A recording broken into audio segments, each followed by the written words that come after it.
Bonsoir à tous. On va continuer le sujet qu'on a commencé cet après-midi déjà sur la paracha Trouma. Et comme le sujet indique sur le texte avec lequel on a commencé, qui est que quand tu t'impliques dans quelque chose, forcément tu aimes la chose. Quand on est impliqué, on aime. Et quand on n'est pas impliqué, on n'aime pas. Ce qu'on va voir, c'est par rapport à la paracha Trouma, la fameuse question qui est demandée dans tous les livres et qu'on a vu déjà cet après-midi en quelques mots, qui est comment se fait-il que Dieu il avait besoin qu'on fasse cette collecte de dons pour construire le temple. Est-ce qu'on ne pouvait pas se débrouiller sans cette collecte? Qu'est-ce qu'on avait besoin de faire cette collecte pour pouvoir commencer à construire le temple? Et la question qui nous dérange, c'est une question qui est beaucoup plus forte. Pourquoi? Parce qu'on parle ici, on arrive maintenant à un moment crucial, un moment énorme, un moment tellement important dans la vie du peuple juif. Et on va voir que ce n'est pas un simple sujet. C'est un sujet dans lequel la Torah, elle vient et elle nous dit 5 parachiotes. Ce n'est pas une, ni deux, ni trois. On a ici 5 parachiotes, 5 différentes parachiotes, tous qui nous parlent de la construction du temple. Alors que tu as tellement de... Les 10 commandements, ça te parle 10, je sais pas, 15, 20 versets, 30 versets, c'est pas énorme. Même si c'est sur 2-3 parachiotes, on répète après. Mais là, tu as 5 parachiotes, 5 paragraphes de toute la Torah. Et on sait que la Torah ne dit pas un mot par hasard, ne dit pas un mot en vain. Comment ça se fait que là, tout d'un coup, la Torah, elle vient et elle parle de ça de manière tellement longue? La deuxième question qui nous dérange, c'est que, à la place que Dieu te dise, j'ai envie d'avoir un temple, et quand quelqu'un vient et te dit, j'ai envie de construire ma maison, la moindre des choses, c'est qu'il a qu'à payer pour sa maison. Dieu, il veut une maison, mais paye-toi ta maison. Qu'est-ce que tu veux que moi je paye pour ta maison? Tu veux une maison, paye-toi ta maison. À la place que Dieu il paye sa maison, Dieu il vient et te dit, donnez-moi des dons pour construire ma maison. Ça n'a pas de sens. Tu veux une maison, on va te la construire. Pourquoi tu veux que je te construise? Le deuxième point qui nous dérange, c'est qu'on a vu tout à l'heure un peu dans le cours, on va élaborer ça beaucoup plus long ce soir, qui est lié à Kesser, lié à Zahav. On dit que dans le psaume, David Amalek te dit, à moi appartient l'argent, à moi appartient l'or. C'est comme ça que Dieu dit. Si Dieu il a tout ce qui lui appartient, si Dieu il a tout ce qu'il a besoin, comment se fait-il qu'il vient et qu'il nous demande à nous de participer à la construction du temple? Il a tout, tout lui appartient, tout est à lui. Si tout est à lui, on n'a pas besoin de l'appartenir, on n'a pas besoin de lui participer dans tout ce qu'il a besoin. Il a tout ce qu'il faut. Si Dieu il voulait, il aurait pu faire descendre une table du ciel, l'arche du ciel, les candélabres du ciel. Qu'est-ce qu'on avait besoin de se prendre la tête à demander au peuple juif d'aller chercher, faire en sorte de pouvoir construire le temple? Maintenant, tu vas demander la question, mais c'est vrai, d'où ils avaient ce qu'ils avaient dans le désert? D'où ils auraient pu vraiment trouver ce qu'ils avaient besoin? D'où ils pouvaient avoir l'argent dans le désert? La réponse, elle est que d'abord, le peuple juif n'était pas pauvre. Ils avaient emmagasiné des énormes trésors d'argent qui, pour l'instant, n'avaient pas utilisés. La Gemara Psachim, page 119, nous dit que quand ils sont sortis d'Égypte, ils ont dévoilé des trésors d'argent que Yosef avait cachés quand il était le vice-roi d'Égypte pour la période dans laquelle le peuple juif va se trouver éventuellement avec la famine pour pouvoir survivre. Quand maintenant ils sont sortis d'Égypte, ils ont pris avec eux tout cet argent. Et cet argent, elle dormait pendant de nombreuses années. Et c'est cet argent qui était, si on peut dire, la source de l'argent qu'ont eu les rois d'Israël jusqu'à la période de Yerovam, le roi de Yehuda, jusqu'à ce qu'est arrivé le roi d'Égypte sur Jérusalem et qu'il a dépensé tous les trésors. Ça a duré pendant quelques centaines d'années, tout cet argent.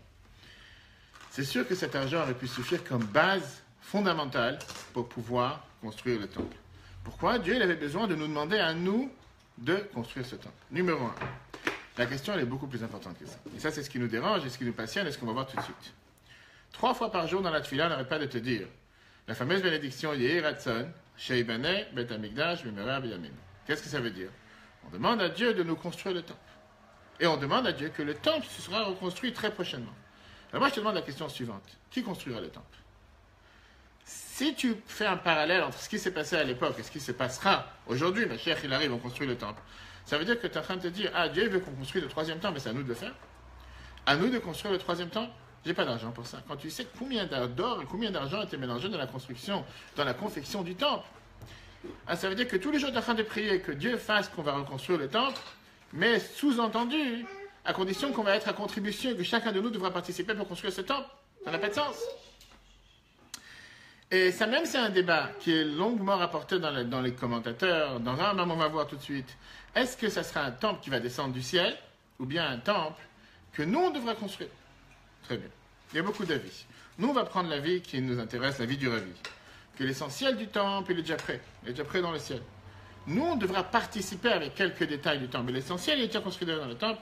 Si on peut dire, si on fait une division entre 10 et 90%, 90% est déjà prêt et 10% c'est pour nous. 10% sera nous 10% ce sera nous. On va tout de suite voir quel paragraphe. Qu'est-ce que nous, on devrait faire? Alors la question qui est demandée encore une fois, pourquoi Dieu, il attend de nous et pourquoi c'est à nous de construire le temple? Pourquoi il ne peut pas nous faire descendre un temple parfait, total, tout prêt? Qu'est-ce qu'on a besoin de mettre la main à la pâte? Qu'est-ce qu'on a besoin de commencer à faire un effort et de participer au temple si Dieu peut le faire tout seul? Dans la Bible, il dit la fameuse phrase qui est écrite dans les Midrash que Dieu il a enfui, il a caché dans la terre les portails du temple, les grandes portes du temple, que les Chachamim nous disent que les portes du Beth Amikdash ont été cachées dans la terre, enfuies, et que quand on va descendre le troisième temple du ciel, ces portes vont monter, et c'est à nous de les placer, de les mettre dans les gonds. Demain, on va faire quelque chose, on va montrer qu'on a fait quelque chose. Vas-y, ça veut dire quoi? Ça veut dire que ça doit être dans le même endroit Pour le temps. À Joseph, bien sûr. Ça va à 100%, au même endroit, bien sûr, au même endroit. Ah, tu poses la question, qu'est-ce qui se passe aujourd'hui, ce qu'il y a à la place du temple? On répondra après qu'on aura fini le live, comme on dit. Mais en tout cas, la Torah, elle te dit que oui, 100%, ce sera le même endroit. Et la question qui nous dérange, c'est encore une fois, qu'est-ce qu'on a besoin d'utiliser les portes du temple qui ont été enfuies dans la terre pour les... Imagine-toi, Ces portes-là sont au même endroit. pas seulement qu'ils sont au même endroit. Oublie même endroit par endroit. Tu parles quand même des portes qui sont 2000 ans âgées, on va dire. Aujourd'hui, tu vas dans le pays médiéval, à Provins, ou dans des endroits en Seine-et-Marne, dans le fin fond de la Seine-et-Marne, et tu trouves des vieilles grosses portes dans des musées ou quoi que ce soit, et tu te dis, tu ne peux même pas les bouger. Ils sont rouillés, ils sont mal... Imagine-toi ces portes, pratiquement parlant. Tu parles ici des portes qui ont plus de 2000 ans d'histoire, enfuies dans la terre. Va savoir ce qui s'est passé. Matériellement parlant. On a besoin de se prendre la tête à aller chercher ces portes. Et de l'autre côté, ce qui nous dérange, Dieu va faire construire et va faire descendre le temple tout près du ciel. Tu as besoin de laisser les portes comme s'il manque les portes. Comme si je te dis, tu vas aller chez Ikea ou n'importe où, tu vas acheter un meuble. Et on a oublié de te livrer les portes. Alors c'est vrai qu'aujourd'hui, tu dois commander les portes séparément. Ils te livrent le meuble et tu dois après chercher les portes. Très bien, tu as oublié, tu n'as pas de porte. Qu'est-ce que Dieu a besoin de nous donner un temple sans porte? Donne-moi un temple avec les portes. Donne-moi quelque chose de parfait. Ce qui est très passionnant dans ce qu'on va voir ce soir, c'est que ça, c'est la manière comment Dieu il veut qu'on crée un lien avec la société. Et quand on comprend cette base, on va comprendre comment on peut devenir des meilleurs amants, mari et femme, futurs. Comment on peut devenir des meilleurs juifs tout court. Et comment on peut devenir des parents qui réussissent beaucoup plus dans la vie de tous les jours. Cette campagne de ramassage de dons qui a été faite pour construire le temple, ça a demandé du peuple juif d'énormes, on ne va pas dire sacrifices, mais un énorme don de soi. D'abord, on n'habitait pas dans un pays normal. On n'habitait pas dans un endroit où chacun il a un plan assurance vie, chacun il a un plan, un compte à la banque pour, on appelle ça un patrimoine, pour mettre de côté. Chacun il se disait qu'est-ce que je vais mettre de côté, qu'est-ce que je vais prendre, est-ce que je prends des actions, est-ce que je fais un compte à terme. Mais on parlait ici d'un peuple qui vient de sortir d'Égypte. Chacun il avait un peu d'objets en or, d'objets en argent, sans plus, qu'il a reçu d'Égypte. Et vivait dans le grand désert, sans forcément pouvoir faire de nouvel investissement. Le peu d'argent qu'ils avaient, le peu, on va dire, le peu pas seulement d'argent, le peu de biens ou le peu de patrimoine, le peu de choses qu'ils ont mis de côté, c'était pour garder. Ils savaient très bien que si je donne ce que j'ai mis de côté, mais j'aurai plus autre chose. Et néanmoins, on voit que le peuple juif a tout fait pour donner tout de manière la plus large possible. Celui qui avait de l'or, il a donné l'or. Celui qui avait l'argent, il a donné l'argent. Et celui qui a réussi à faire sortir des beaux habits, des habits en pourpre, et tous les différents beaux habits des beaux tissus, il a donné les tissus. Pas seulement qu'ils se sont donnés financièrement, ils se sont aussi donnés de manière corporelle, physiquement. La Torah nous dit, on verra ça dans Vayakel, comment chaque homme et chaque femme qui avait cette intelligence de pouvoir construire comme architecte, etc., était capable de se consacrer pour le travail, pour faire en sorte, avec leurs 10 doigts, construire ce magnifique temple, tabernacle pour Dieu. Ça, c'est ce qu'on voit dans le paragraphe 2. Pas seulement qu'ils se sont donnés, on dit que même les femmes, ils sont venus en premier. Ils ont donné d'abord avec une abondance. Tous les bijoux qu'ils avaient, or, argent. Les hommes, ils ont amené tous les différents tissus, les différents peaux de tous les différents animaux. Et tout ce qu'on a pu amener, on a amené. À tel point qu'on a vu, comme on l'a vu tout à l'heure, d'où sont venus les bois. Les morceaux de bois qui sont les bois de cèdre ou les bois d'acacia, les atseshitim, qu'on avait besoin pour faire les poteaux avec lesquels on a fait les parois du Mishkan, les parois du tabernacle. Ces poteaux-là, c'était quand même 48 poteaux en bois, chacun 5 mètres de haut, sur 0,75 d'épaisseur. c'est presque, tu ne vois pas ça dans la rue. Alors des arbres de 5 mètres de haut, tu en vois. Mais 0,75 d'épaisseur, tu ne vois pas, c'est énorme. C'est comme presque 1 mètre de large, en disant presque. Et il y a tout un débat dans la halakha et dans les commentateurs d'où ils ont reçu ces différents bois. Alors Rashi nous dit un midrash, que Rabbi Tanchuma nous dit, que Rabbi Yaakov, que Yaakov Avinu, notre patriarche, il a vu avec providence divine, il a vu avec souffle divin, Ruach HaKodesh, que le peuple juif allait des générations plus tard construire un temple dans le désert. Il a décidé de demander à ses enfants de prendre avec soi des bois de cèdre pour pouvoir avec ça après construire le temple. On parle ici d'un effort logistique qui a duré plus de 200 ans. Yaakov est descendu en Égypte. Il devait prendre avec lui, on va dire, des graines ou des branches, ou des petits arbres, des arbustes, pour les replanter en Égypte. Demander à ses enfants de déraciner les arbres, parce qu'un jour va venir, on devra les prendre avec nous en sortant d'Égypte. Et en sortant, c'est très bien qu'on n'est pas sorti d'Égypte en train de manger des burgers ou bien des falafels. On n'était pas en train de... On est sorti d'Égypte avec des millions de personnes en train de partir dans la nuit, comme on raconte le soir de Pessah, portaient sur soi, sur l'épaule, des poteaux qui sont 5 mètres de long. C'était une logistique qui est totalement pas normale. Et quand tu réfléchis, ça n'a pas de sens. Mais là, on voit quand même les efforts, d'après Rashi, qu'ils ont fait pour pouvoir construire le temple. Et ça montrait le don de la personne. Qu'est-ce qu'ils ont fait? Ils étaient tellement à fond dans ce qu'ils étaient en train de faire. Ils étaient tellement imprégnés dans « on va construire ce temple pour Dieu, on a envie de le faire », qu'ils étaient prêts à faire n'importe quel effort. Alors c'est vrai qu'il y a beaucoup de questions sur l'explication de Rashi. Comme on l'a vu tout à l'heure. Premièrement, ça veut dire qu'en train de sortir d'Égypte, on savait déjà qu'on allait construire un temple, ce qui n'est pas forcément vrai. Numéro 1. Numéro 2, comment les Égyptiens leur ont donné la possibilité de pouvoir faire une telle chose alors qu'on leur avait dit officiellement qu'on partait juste pour 3 jours et pour revenir. Imagine-toi, tu dis à quelqu'un, tu pars pour 3 jours, tu pars avec un carry-on, une petite valise pour mettre dans l'avion, et tout d'un coup, à la place de partir avec une petite valise, tu pars avec 3 valises. Tu dis, je comprends pas, tu vas dire, tu pars pour 3 jours, tu prends 3 valises, qu'est-ce qui se passe? Qu'est-ce que tu vas faire avec 3 valises? Ça, c'est la question d'ailleurs que les Bédezra demandent, et beaucoup d'autres commentateurs ils demandent. Et c'est pour ça qu'ils te disent qu'on n'est pas tellement d'accord avec Rashi, et qu'à la place d'être d'accord avec Rashi, en vérité, ils étaient en train de prendre des bois qu'ils ont coupés dans le désert. Et c'est la raison pour laquelle c'est appelé les bois d'acacia, parce que c'est les bois qui poussaient dans certains endroits secs, certains endroits chauds, etc. Il y en a qui te donnent une autre explication, que ce n'était pas des bois qu'on a plantés, ce n'est pas des bois qu'on a plantés dans le désert ou qu'on a pris avec nous d'Égypte, mais c'était des bois qu'on a achetés des commerçants, des passants qui passaient sans arrêt. Avec eux, on a acheté ces bois, on a utilisé ces bois. Très bien. Mais Rashi, il n'est pas d'accord avec tout ça. Rashi te dit clairement qu'on parle ici des bois qu'on a amenés avec nous, et comme on l'a vu tout à l'heure, pourquoi? Parce que c'est écrit dans la paracha, Vayikru les Trouma, vous prendrez pour moi un don. Et le fait que la Torah n'a pas dit vous donnerez à moi, mais vous prendrez pour moi. De là, j'apprends que c'était des choses qu'on avait déjà, et qu'il fallait juste maintenant les consacrer pour la construction du temple. Fermons cette parenthèse et revenons à ce qui nous concerne ce soir. Qu'est-ce que Dieu il a besoin de nous pour construire le temple? Pourquoi il a besoin de ce partenariat? Pourquoi il a besoin de cet effort considérable? Et concrètement, si Dieu il veut qu'on construise une maison pour lui, il ne peut pas me dire exactement dans telle rue, dans tel endroit, il y a un trésor qui est caché, va prendre ce trésor et construire mon temple. Et l'histoire est terminée. Qu'est-ce qu'on a besoin de faire toute cette préparation et toute cette agitation et tous ces efforts alors qu'on pourrait le faire tellement sans effort? On a vu ce Shabbat la paracha Shkelim, Mishpatim. On a vu dans lequel la Torah elle demande de donner un demi-cycle, un demi-shekel, pour pouvoir construire le temple, pour participer au sacrifice qu'il y avait dans le temple. Et toute cette idée derrière donner le shekel, c'était pour faire participer tout le peuple juif pour les sacrifices publics qu'ils allaient donner toute l'année, les korbanot, que chacun donne son demi-cycle, et comme ça devient quelque chose qui vient de nous. Ce n'est pas quelque chose que Dieu il a fait descendre, mais qui vient de nous. Alors revenons à la question qu'on a demandée tout à l'heure. Le troisième temple, est-ce qu'il va descendre du ciel de manière parfaite, ou bien à la place de descendre du ciel de manière parfaite, c'est nous qu'on devra être impliqués à l'intérieur.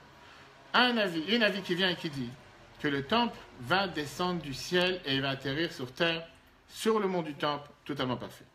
Et d'ailleurs, on te dit ça, la preuve avec ce qu'on dit dans la Tfila tous les Shabbats, Az Yashem Moshe. À ce moment-là, Moshe va chanter, et dans Az Yashir, qu'est-ce qu'on dit à la fin? Migdash Hashem Konenu Yadech. Le temple de Dieu va être prêt par tes mains. Qu'est-ce que ça veut dire? Vient Rashi te dit, Chaviv Bet Hamikdash, il est tellement magnifique le temple, She'olam Nivra Beyad Achat, que le monde a été créé avec une seule main, la main de Dieu, ou Migdash B'Shtei Yadayim, et que le temple a été créé avec les 2 mains de Dieu. Donc de là, on apprend que le temple est totalement créé, totalement parfait par Dieu. Vient le Zohar. Le Zohar, il te dit que le 3e temple va être créé dans la main de Dieu. Et c'est la raison pour laquelle il va être totalement éternel. contrairement au premier temple, au deuxième temple, qui ont été créés par des humains et pour ça ils ont été détruits, lui, puisqu'il va être créé par les mains de Dieu totalement, il sera totalement éternel. Ça, c'est ce que le Zohar vient te dire. D'où on sait, il te dit clairement que c'est écrit Bonne Yerushalayim Hashem, que celui qui construit Jérusalem, c'est Dieu. Qu'est-ce que ça veut dire, c'est Dieu? C'est lui et personne d'autre. Et ça, c'est le bâtiment que nous attendons. Vient Rambam, Maïmonide, on sait très bien que Rambam, c'est l'autorité halachique. Rambam, il n'est pas d'accord.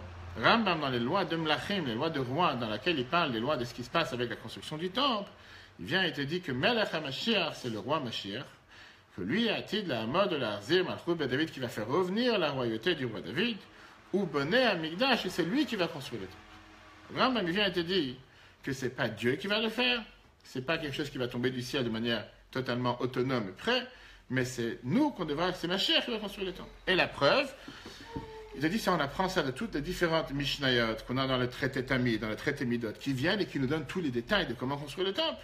Et avant ça, on a toute la prophétie d'Ézéchiel, de Yecheskel, qui nous dit comment construire le temple. Et de là, on a pu développer tous les plans architecturaux et tous les plans de savoir comment construire, quoi faire, comment faire. De tout ça, c'est la meilleure preuve que ce n'est pas quelque chose qui va tomber du ciel totalement prêt, mais c'est nous qu'on va devoir construire le troisième temple.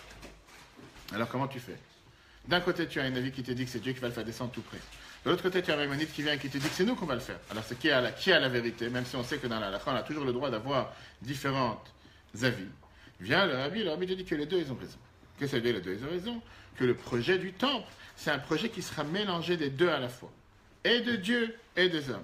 Il y a beaucoup d'explications et de manières comment ça peut être fait, mais l'idée acceptée, c'est que le temple va descendre du ciel, les portes du temple qui ont été enfouis dans la terre avant la destruction vont se ressurgir de la terre, et nous, on va les placer.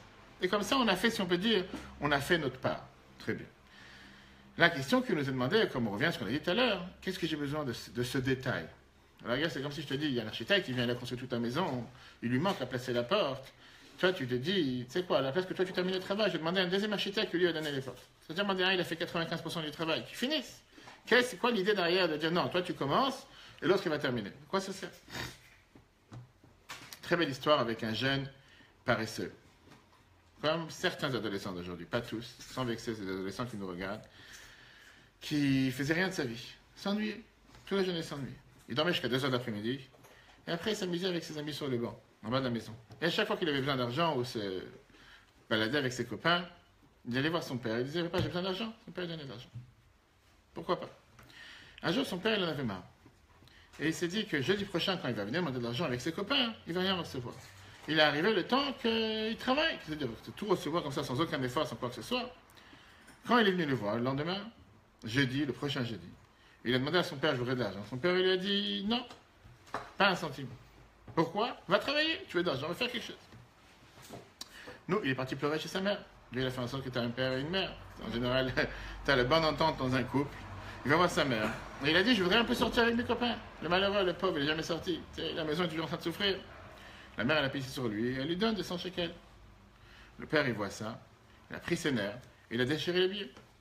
Devant ses yeux. Qu'est-ce que tu veux que l'enfant il fasse? Il va commencer à se battre. Tout bête, comme on dit. Il a perdu. Il dit, bon, ça sera comme ça. La semaine prochaine, il va voir sa mère encore une fois. Sa mère lui donne encore de l'argent. Et son père, il prend encore les 200. Et il déchire. Et le fils, il dit, ben, si c'est comme ça, ben tant pis, j'ai pas l'argent, j'ai pas. Arrive la 3e semaine, il n'a pas le choix. Il s'est dit, ben, si c'est comme ça, j'ai pas le choix. Mon père, il m'en donne, ma mère, elle me donne, mon père, il déchire. Je vais travailler. Tout l'après-midi, tous les jours dans l'après-midi, il est parti se fatiguer pour travailler. Jeudi, il reçoit une paye de 200 shekels. Ça, c'est ce qu'il reçoit. La nuit, quand il a voulu se promener avec ses copains, son père, il lui a dit, donne-moi le billet. Et il a voulu se déchirer. Et là, le fils, il a commencé à piquer une crise en disant, surtout pas, j'ai travaillé tellement dur pour cet argent, je t'en supplie, ne déchire pas. Où est ici la nuance? Jusqu'à présent, pendant 3 semaines, quand son père déchirait un billet que sa mère lui a donné, qu'est-ce qu'il en a à faire? Ça ne l'a pas coûté un centime. C'est juste un papier, il a déchiré. Quand il veut déchirer un billet que ça lui a coûté et qu'il a travaillé dessus, là, il en fait tout un monde. Tu as ici l'essence même de l'explication, et c'est ce qu'on va tout de suite voir, que la Torah considère que les gens s'attachent à quelque chose dans lequel ils ont mis un effort. Quand tu ne mets pas un effort dans quelque chose, plus tu te fatigues sur quelque chose, plus la chose elle a de l'importance à tes yeux, et plus tu sens qu'elle est la tienne, qu'elle t'appartient. Moins tu t'impliques dans quelque chose, moins tu travailles dans quelque chose, tu sens aucune importance. Pas grave. Si tu reçois, tu as gagné au loto, tu reçois une voiture en cadeau, tu as fait c'est pas grave, c'est pas la mienne, j'ai fait aucun effort dedans. Il y a beaucoup d'exemples dessus. Prenons un enfant. Plus un enfant grandit, plus les parents se sont attachés à lui. Plus un enfant il est petit, ça veut dire qu'on ne l'aime pas. Mais la tâche que tu as avec un enfant de 0 jours, de 2 semaines, bien sûr, pour le moment, que la portée dans son monde, c'est pas la même chose que la tâche que tu as avec un enfant de 5 ans, de 10 ans, de 15 ans. Plus il grandit, plus tu as vécu avec lui, plus ça fait une partie de toi-même. Un enfant, un être humain en général, il va beaucoup plus préférer une tomate qu'il a plantée, qu'il a semée, qu'il a récoltée, qu'une tomate peut-être beaucoup plus grande et beaucoup plus belle de son ami. Là, il sait quand il a planté, il a vu chaque jour comment ça a grandi, les couleurs que ça a pris, etc. Et la Gemara te donne ça en une seule phrase. Quelqu'un préfère avoir 1 kilo qui lui appartient que 9 kilos qui appartient aux autres, à son ami. Tu vas me donner 9 kilos, c'est bien, mais ce n'est pas les miens. Mon kilo avec lequel je me suis forcé, j'ai travaillé, c'est dans les livres de Moussa, on te dit une phrase intéressante. C'est presque une règle établie dans le monde que les parents aiment les enfants beaucoup plus que qu'est-ce que les enfants aiment leurs parents. En général. Et il y a une phrase que le monde te dit qu'un couple de parents peut élever 10 enfants, mais que 10 enfants ne peuvent pas élever un groupe de parents. Qu'est-ce que ça veut dire? Quelle est la raison derrière? Pourtant, les enfants ont tout reçu des parents. La réponse, elle est parce que les enfants ont reçu des parents. Et un homme en général, ne s'attache pas avec quelque chose de qui il a reçu. Alors que les parents, ils ont investi dans les enfants. Et puisqu'ils ont investi dans les enfants, un être humain en général, il aime beaucoup plus quelque chose dans lequel il investit que quelque chose qu'il a reçu. Maintenant, on va comprendre qu'est-ce qui se passe avec le temple.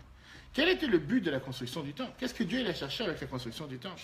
Pourquoi il avait besoin qu'on construise un temple pour lui alors qu'il a tout ce qu'il faut, il a toute la planète, tout lui appartient. Il n'a pas besoin qu'on construise un temple pour lui.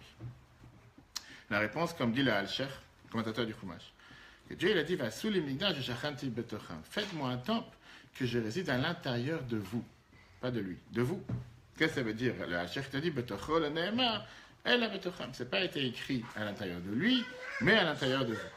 L'idée même du temple, c'était de pouvoir avoir une maison associée pour Dieu et le peuple juif. Un endroit intime où un juif va pouvoir s'exprimer envers Dieu. Que quand il avait une joie dans la vie, il va pouvoir aller au temple et amener un sacrifice. Quand il a fait une faute, quand il a fait un péché, il va pouvoir aller au temple et pleurer, demander à Dieu de lui pardonner son péché. Amener un sacrifice pour pardonner à Dieu son péché. Quand il est juste, se lève le matin, et il veut tellement remercier le bon Dieu, exprimer son amour envers Dieu, il va au temple et il va continuer à amener encore une fois un sacrifice. Le Midrash nous donne ici un exemple avec un roi qui avait une fille unique, qu'à chaque fois qu'il allait avec elle, il parlait avec elle. Quand elle a grandi, il ne pouvait plus s'associer avec elle, elle sortait avec ses amis. Et qu'un jour, elle s'est mariée et il a dit à son fiancé que moi, je ne peux pas te forcer à rester vivre avec moi parce que tu t'es marié, tu es marié, tu dois partir avec ma fille. De l'autre côté, donc je ne peux pas dire à ma fille de rester vivre avec moi. Je ne peux pas non plus, ça me fait de la peine qu'elle parte et je ne peux plus la voir. Donc je te demande que où tu vas vivre sur terre, fais-moi une chambre comme ça, comme moi je viens te voir, je pourrais venir habiter avec toi. Dieu, nous, le peuple juif, on est considéré la fille unique de Dieu. Alors au départ, quand on est devenu Dieu, quand on est devenu le peuple juif, quand on est sorti d'Égypte et on a donné la Torah, Dieu nous a porté sur ses épaules. Mais quand les choses se sont développées et on devait à nous-mêmes commencer à sortir dans le monde, Dieu nous a demandé de lui faire un temple. Comme ça, on va exprimer notre amour envers Dieu. Ça, c'est la différence qu'il y a entre l'un et l'autre. Maintenant, puisque Dieu il a besoin que le temple soit une maison, un partenariat entre nous et lui, on a besoin d'avoir les efforts des deux. Parce que pour mettre une maison en place, pour mettre un couple en place, comme on va tout de suite voir, on a besoin d'avoir les deux côtés. Dieu, il est prêt à nous donner le temple, mais il voulait qu'on le fasse aussi avec notre effort et avec notre argent. Et comme ça, s'associer dans la construction du troisième temple, parce que lui va te donner 95%.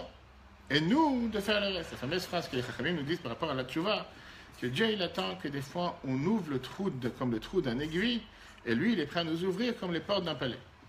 Montre-moi que tu fais un geste, montre-moi que tu fais quelque chose. Pas tout recevoir sans aucun effort. La Rabbi te répond à ça, une autre réponse, à une autre question qui a été posée. C'est écrit dans le Midrash que quand Mashiach va venir, Dieu il va faire lever le Mishkan, le tabernacle mobile qu'on avait dans le désert, de l'endroit où il était enfoui dans la terre, parce qu'il a été caché dans la terre, et il va être à côté du troisième temple. On a ici deux questions. Première question, quand tu compares le tabernacle mobile, le Mishkan qui était dans le désert, et le temple qui était à Jérusalem, il n'y a rien à voir. Un, il était mobile, un, il n'était pas en pierre, il était en bois, il était avec des tentures. Alors que celui qui était le magnifique bâtiment du Beth Amikdash dans le temple, il était en pierre, magnifique.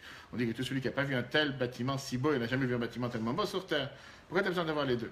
Et de l'autre côté, si déjà tu vas me relever quelque chose de la terre, va me rechercher les ruines du premier et deuxième temple. C'est terminé l'histoire. Il va en avoir un troisième. Quelle idée d'avoir ce mix entre un vieux temple, un tabernacle mobile, qui est tout petit par rapport à la taille du grand temple. Et oui, t'expliques ça de manière magnifique. Le peuple juif se sent beaucoup plus attaché au tabernacle qu'aux 3 temples. Le tabernacle, c'est le Mishkan mobile, qu'aux 3 Beth Mikdash. Pourquoi? Parce que le tabernacle, c'est nous qu'on l'a construit. Alors, avec nos propres 10 doigts, les dons d'argent, les tentures qu'on a fait, alors que les autres, c'est un projet de quelques individus. Aholiab, Betzalel, le premier Beth Mikdash, c'était le Beth Mikdash de Shlomo, le roi Salomon, le deuxième de Ezra, le troisième, c'est Dieu qui va faire. Alors que là, tu parles du tabernacle, que tout le peuple juif s'est impliqué. Et là, on ressent totalement nos efforts. Qu'est-ce que ça veut dire dans la vie de tous les jours? On a un devoir de s'impliquer dans ce qu'on fait. Qu'est-ce que ça veut dire s'impliquer dans ce qu'on fait? Si tu veux avoir un sens à ta vie, et tu veux trouver une raison pourquoi tu te lèves le matin, et vivre cette journée comme il se doit, ça doit nous coûter des efforts. C'est pas je me lève aujourd'hui et je me demande qu'est-ce que je vais faire aujourd'hui. Pourquoi Dieu m'a donné cadeau ce jour magnifique qu'apparemment j'en ai pas besoin. Je ne sais même pas ce que je vais faire de ma vie aujourd'hui. Faire un effort. Prenons par exemple dans le couple. Beaucoup de gens aujourd'hui n'aiment pas s'impliquer dans leur couple. Faire un effort envers le mari ou envers la femme. Ils pensent et ils tiennent que le lien va devenir de soi-même. Je me marie sous la choupa, et bien tout va être s'engendrer de suite. Mais c'est tout à fait le contraire. Plus je m'implique, plus j'aime. Et pas comme les gens ils pensent que si je vais l'aimer, à ce moment-là, ça va être la peine de m'impliquer. Bien au contraire. Par ça que je m'implique, pour ça, plus je m'implique, plus j'aime. On a vu tout à l'heure la lettre du Rabbi, mais qui est toujours intéressant de la rappeler, avec ce fameux père qui avait une fille à marier, et que la personne, le deuxième côté, le fiancé, c'est des gens qui avaient des moyens. Et ils ont dit à ce père, paye rien pour le mariage, aucune dépense, tout ce que tu as à faire, c'est nous qu'on prend notre charge. Toi, pour ta fille, tu n'as pas besoin de rien dépenser, parce qu'on veut tellement se marier avec ta fille, tout gratuit, tout offert. Et lui, il a demandé au Rabbi, qu'est-ce que tu en penses? Il lui a demandé au Rabbi, qu'est-ce que tu en penses? Est-ce qu'il faut que j'accepte ce point ou j'accepte pas ce point? Le Rabbi, il a répondu 100% contre. Il avait dit, parce que chaque homme et femme juif, en général, et des parents en particulier, doivent vouloir que leurs enfants leur coûtent en fatigue avec leur corps, avec leur âme et avec leur argent. Même si tu as la possibilité qu'on t'offre tout pour ton enfant, il faut que toi, en tant que parent, tu t'investisses et que ça te coûte pour ton enfant. Ah, l'autre, il veut tout offrir. Non, c'est pas comme ça. Pourquoi? Parce que la Torah te dit que plus tu investis dans quelque chose, plus tu participes à quelque chose, plus tu aimes la chose. Imagine-toi que quelqu'un vient et te dit, je te paye tout le mariage, je t'offre tout, tu n'as aucune dépense. Tu te sens comme si un invité. Ah, des fois, tu as des gens qui ont des difficultés. Le Rabbi te dit, implique-toi pour tes enfants. Et le Rabbi dit, dans les 3, avec ton corps, avec ton âme et avec ton argent. Il faut que ça te coûte. Il faut que ça soit quelque chose que tu sors. Lui, c'est mon enfant et c'est tout à fait normal que je m'implique pour lui. Pas seulement quand ça arrive le mariage, tout le temps, tous les jours, pour l'éducation. Quand on parle des parents, et ça c'est pour un parent qui est ici assis, le rêve de tous les pères, c'est qu'une fois qu'ils arrivent à la maison le soir, c'est d'arriver, il faut que les enfants ils dorment, ils sont tranquilles, plus rien à faire. J'ai pas besoin de me prendre la tête. Qu'est-ce que j'ai? Finalement, je suis arrivé à la maison, je peux pouvoir me reposer. Mais c'est une énorme erreur. Parce que quelqu'un qui ne s'implique pas à créer un lien avec ses enfants, tôt ou tard, il dévoile que ses enfants ils ont déjà grandi et il les a totalement perdus. Même quand on s'implique, et même quand on essaye de tout faire pour se mélanger dans leur monde, plus on va s'impliquer, plus on sent leur existence, leur développement, comment ils grandissent. C'est totalement différent de... Il y a la femme de ménage, il y a la nounou qui est là. Elle va les laver, elle va les doucher, elle leur donner à manger. Moi, je viens le soir, à la rigueur, je vais venir, je vais leur dire, bonne nuit, ça va mon chéri, ça va ma chérie, t'as eu un bonjour à l'école. S'il a le temps de le voir et s'ils sont encore réveillés. Et comme ça, tu avais des familles entières. Que dans la semaine, tu parles au père, je me tue pour mes enfants. Qu'est-ce que tu as fait pour tes enfants? Quand est-ce que tu les as vus la dernière fois? Dimanche, j'ai voulu me reposer. Je les ai envoyés chez la grand-mère, on va savoir où. Lundi matin, je suis parti au travail à 7h. Je suis rentré le soir à 9h. Je les ai ni vus aller à l'école, ni vus revenir, ni je sais ce qui s'est passé à l'école. Heureusement que j'ai une femme qui pense à eux. Je ne parle pas de moi. Je dis, c'est malheureusement... Et tu vois, la journée, elle est passée. La semaine est passée. Ah, quand il y a un problème, tout d'un coup, tu es impliqué. Que ce soit un problème financier ou un problème de discipline ou quoi que ce soit. Et malheureusement, la semaine est passée, le mois est passé, le trimestre est passé, l'année est passée. Et tout d'un coup, tu dis, mais c'est incroyable. Il a déjà 5 ans, il a déjà 10 ans, il a déjà 15 ans. Et tu dis, mais où sont passées ces années? J'étais en train de courir derrière le matériel. J'étais tellement impliqué dans tout ça. Et tu te dis, mais alors que c'est les choses les plus importantes. Je ne parle pas de ceux qui rentrent à la maison et qui ne sont pas encore rentrés à la maison. Pas ceux qui disent qu'ils viennent à 8h30, qu'ils viennent à 9h30. Ceux qui sont à la maison, et en étant à la maison, ils sont au travail. Ils sont sur le portable, et ils sont sur l'ordinateur. Et tu te dis, mais laisse ton portable, mets-le de côté. Tu es assis maintenant avec la famille. Soi-disant, le monde de communication, on est vraiment en train de communiquer, on ne communique pas. On communique avec des appareils. Fais comme si c'est Shabbat. Tu es rentré à la maison ce soir, il y a ton fils qui est là. J'oublie, il n'y a rien. Je m'occupe de mon fils. Il n'y a pas de portable, il n'y a pas d'amis, il n'y a pas d'urgence, il n'y a rien. Et même si c'est 1 heure par jour, mais c'est 1 heure de s'impliquer pour ces enfants, automatiquement, tu te sens beaucoup plus attaché avec cet enfant. C'est pas juste un étranger que Shabbat, je kiffe quand il fait Kiddush. Heureusement qu'il est Shabbat.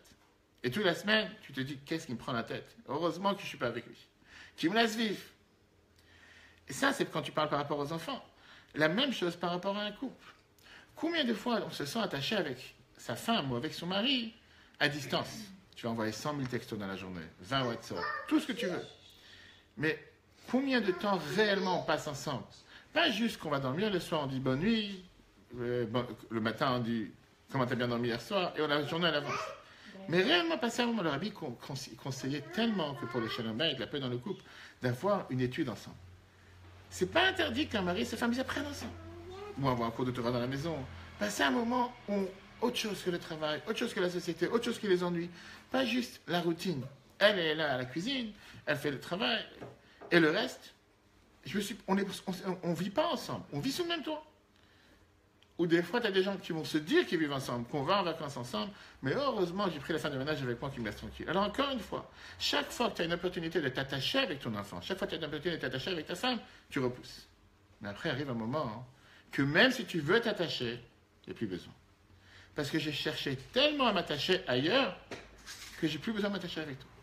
Je parlais récemment avec un parent cette semaine. J'ai raconté ça dans un autre cours. J'ai envoyé une lettre du rabbi intéressante que le rabbi disait comme quoi... Le rabbi il était contre même lever la main sur un enfant, taper un enfant, etc.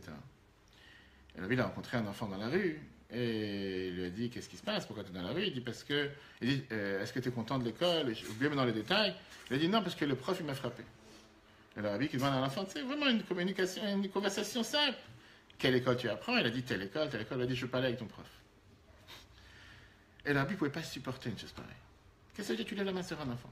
Alors oui, tu vas me dire que dans les anciennes générations, les gens d'habitude, et la règle, et la ceinture, il va savoir, et le fouet. Et je ne sais pas, qu'est-ce que tu entends des fois des choses? Tu te dis, mais d'où ils sont sortis ces animaux à 2 pieds? D'où t'as entendu une chose pareille? Je parlais avec quelqu'un. Et moi j'ai envoyé ça à quelques amis. Cette lettre du rabbi, cette histoire. Un ami m'a appelé avant-hier soir. Il m'a dit, tu sais que tu m'as fait pleurer avec ton truc. Je dis, qu'est-ce que je t'ai fait encore? Je fais tellement de mal. D'accord? Qu'est-ce que je t'ai fait? Il m'a dit, tu n'arrives pas à croire que juste hier soir, j'ai massacré mon fils. J'ai donné des coups de ceinture, je n'en pouvais plus. Je dis, pourquoi? Qu'est-ce qui se passe? Un jeune enfant. Il fait ce qu'il a fait le fou à l'école, je n'en pouvais plus. Il m'a dit, je suis parti, juste après j'ai reçu ta lettre du rabbi. Et je me suis mis à pleurer. Qu'est-ce que tu veux que je fasse maintenant? C'est un dilemme que des fois tu réfléchis, tu te dis, ça fait de la peine pour les deux côtés. Je dis, d'abord ton enfant il est vulnérable. Je dis, qu'est-ce que ça veut dire vulnérable? Tu crois un instant que quand lui s'est rendu intéressant en classe, il pensait qu'il faisait quelque chose de mal? Pour lui, c'est sa manière de montrer qu'il existe. Peut-être qu'il manque d'attention à la maison. Peut-être qu'il manque d'amour à la maison. Peut-être que ses parents, tu vois, on parle de chercher, on parle de trouver l'attention. Peut-être que ses parents, ils ne s'intéressent pas à lui. Peut-être que ses parents, pas seulement ils ne s'intéressent pas à lui, peut-être que ses parents ne montrent pas comment ils ont d'affection envers lui. J'ai dit, tu sais quoi, je vais trouver de l'affection, je vais trouver de l'attention d'une autre manière. Je suis de l'autre côté, on peut te comprendre à toi aussi. Tu as le stress parce que tu veux que ton enfant réussisse. Et malheureusement, tu vois qu'il ne réussit pas. Tu te dis, alors comment je vais faire? Qu'est-ce que je vais faire? Mais la manière d'agir de cette manière, c'est contre-productif.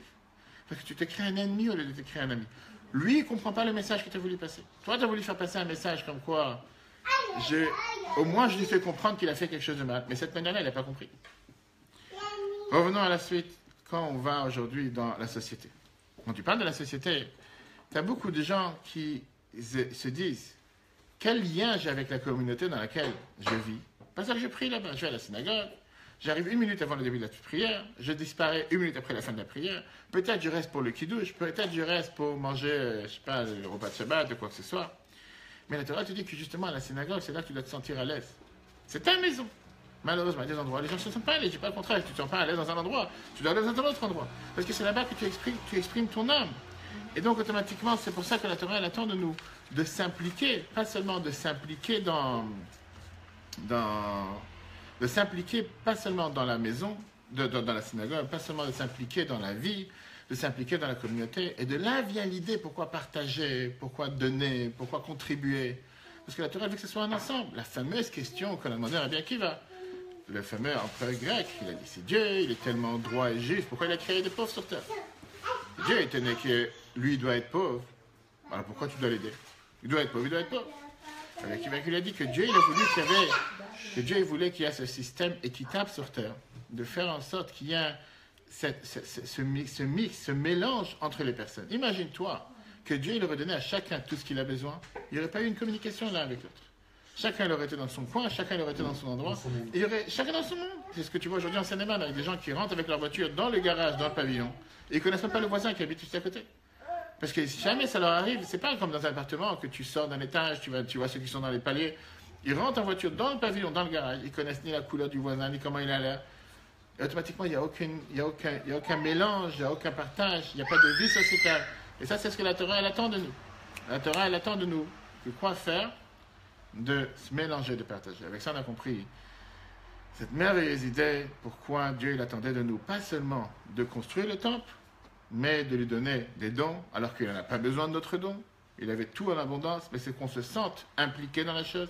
Plus on est impliqué, plus on aime, plus on sent que ça a de la valeur, plus automatiquement on va vouloir vivre avec, pas seulement vivre avec, mais on va vouloir grandir avec, et on va sentir les efforts, on va sentir ce qui se passe, et ça c'est valable dans la société, dans le couple, dans la famille et dans les enfants. Que Dieu fasse qu'on réussisse, chacun d'entre nous. Très bonne soirée à tous et très bon Shabbat.